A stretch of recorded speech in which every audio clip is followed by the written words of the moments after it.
Hey, it's Peter from Cars and Guitars with the next part of my series, building your StreetBeast 427 Cobra rear suspension. Since the StreetBeast Cobra is set up for a Fox body rear end, you'll either buy a new or used 7.5, 8.8, or 9-inch rear end Ford axle, usually years 82 through 95. Again, it'll be a Fox body axle. Depending on what year or model you buy, the axle will be anywhere from 58.5 to 60.5 inches. Depends on a Cobra or if you buy a regular axle. This means you're going to have to measure the back space for the wheels. This limits you to the wheels you'll be able to buy because the axle is a fixed length and you have to buy the wheels to match the axle. I wanted to use the deepest dish wheel I could find for the rear wheels. This means I'd have to use a custom axle, and there are many advantages to using a custom axle instead of buying one at a junkyard or buying a used one. Not much choice for the front wheels. You have to use what's available for 72 to 78 Mustang 2 suspension, so you're limited on the front wheels. But in order to measure for the back axle, you can see I have the rear wheels under the body up on some stools just so I could measure the back spacing, hub-to-hub clearance, and I need to do that to measure for the correct axle.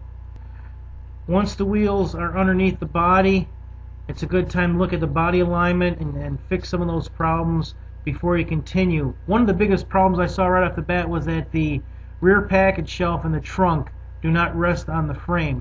That creates a lot of stress on the front where the body pivots on the firewall. You can see here the body pivots on the firewall, and that puts a lot of stress right at that point and deforms the top of that body portion.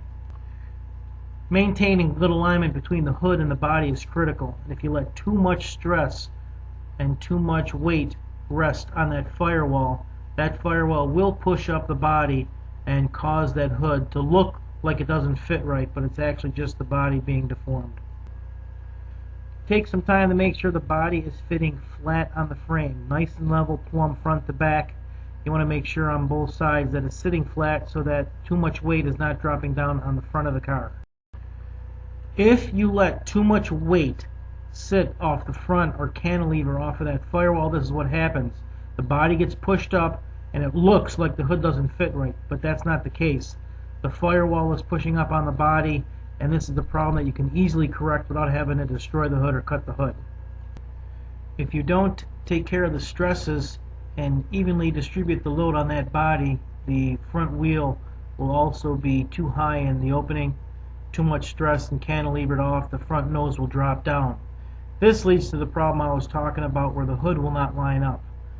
The firewall and the steering wheel support will push up on that body and make it look like the hood doesn't fit. But if you do it correctly, you push down about 1/16 of an inch and the body fits perfectly to the hood. So care should be taken when you put this body on and solve these problems now so you don't have to worry about them down the road. When you take all the stresses off the body, there is some space in the firewall on the sides, but that's no big deal. I'd rather fill that in than have to cut the hood and try and make it fit. That's a very, very easy fix. Filling it in with fiberglass is no big deal. The biggest source of the stress on that firewall is that the back of the body under the trunk rests on the frame. And you can see the angle is wrong because the trunk is not resting on the frame.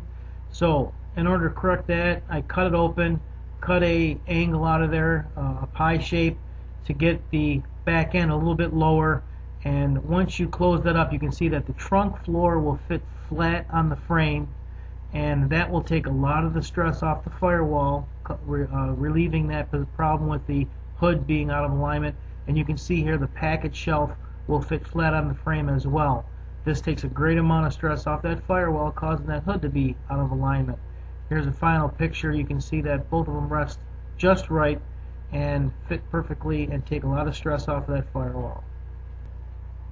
I highly recommend you go with an adjustable upper control arm. It makes it centering that axle real easy. And here you can see I have both tires just sitting up on stools, and I have to measure the hub-to-hub clearance so I can have the axle made. This is the dimension you have to give to the manufacturer. I'm going with a Mosier axle. So when I measure the hub-to-hub clearance, it comes out to 54.5 inches, but the smallest axle I can have made with the Fox body configuration is 55. So it'll be a 1/4 inch bigger on both sides, which is no big deal. It will still fit inside the body, and it will still look nice. This is the custom axle housing from Mosier. You can see how close that tube end is to that mounting bracket, which is why 55 inches is the absolute shortest they can make this axle. Also, you can see that there's no rear cover. Everything is accessed through the front third member, and there are some advantages to having a custom axle made or a custom axle housing. One of the biggest advantages to a custom axle housing is you can have a fill plug put in the top to fill and a drain plug put in the bottom. That makes oil changes and servicing the rear end a lot easier. This is a Mosier third member with 411 gears and a billet yoke. Big advantage of having your axle custom made and having this configuration done this way is that you can have the axle and the yoke dead center in the body. If you get a regular Fox body axle, that yoke will be 1 inch towards the passenger side, causing your drive shaft to be on an angle. And with only an 18-inch drive shaft, that takes away power and leaves a weak point for cracks, blown universals. Also, when choosing the gears all depend upon the camshaft, transmission, and tire diameter. So buying an axle and just throwing it in there is nice, but if you think you want 373 gears or 411 or 456, it all depends on calculations on your cam, your engine performance, so don't just buy something and throw it in.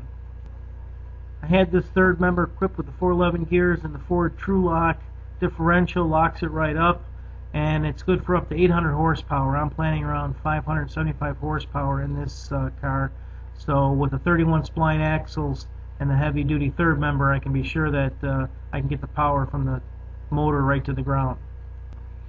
The downside of having a custom axle made and having this configuration with the yoke in the center of the frame is that the upper control arm brackets have to be moved. You can see how lousy they're actually welded here, but when you cut them off, I was surprised to find that they weren't even welded together. It was just a weld bridge from the control arm bracket to the frame, which is not too strong, but that's how they did it. And you can see if there was going to be a failure, a fatigue failure, when you get on it, that's where it's going to happen. Here's a new location for the right side upper control arm. You can see it's moved over 1 inch to compensate for the difference in the custom axle, and the left side had to cut into the frame rail a little bit, but it's well worth the adjustment. I'm using the Granatelli lower control arms with the adjustable spring height. You can see here that the brackets for the lower control arm on the right were off by about 1 inch, and on the left side they were off a good 2 inches. So again, the jig at StreetBeast must be terrible, because these were way off and I had to redo the lower control arm brackets as well.